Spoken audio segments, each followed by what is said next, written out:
Welcome to our channel. Today we how to create a non-solicitation agreement with LegalZoom. Quick tutorial step by step clearly. Begin by visiting the LegalZoom website using your preferred browser.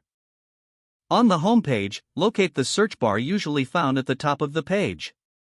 Type non-solicitation agreement into the search bar and hit enter. You will see a list of relevant services and options. Click on the link that pertains to creating a non-solicitation agreement. Once on the agreement page, carefully read the descriptions to ensure it meets your needs. Look for a button that says Get Started or Create Your Agreement and click on it. You will now be prompted to enter your essential information. Fill out the required fields, including your name, business name, and contact information. As you progress, you'll be asked to provide details about the parties involved in the agreement.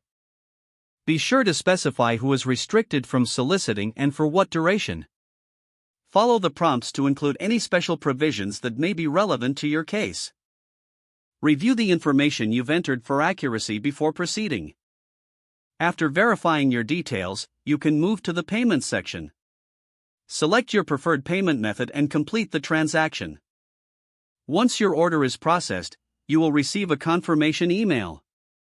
This email will guide you on how to access your non-solicitation agreement. Download the agreement document and thoroughly review it for completeness.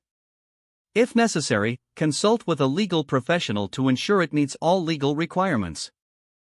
Finally, sign and date the agreement as per the guidelines provided. Keep a copy for your records and distribute it to all involved parties.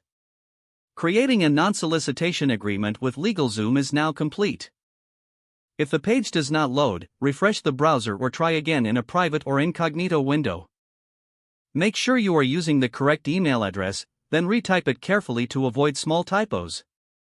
If your password is not accepted, use the reset option and create a new strong password you can remember. Check your spam folder for verification or security emails, then complete any requested confirmation steps. Enable two-factor authentication if available to improve account security and reduce unauthorized access risk. After signing in, review your profile details so your contact information and settings are accurate and current. Don't forget to like this video and subscribe to our channel for more step-by-step tech guides.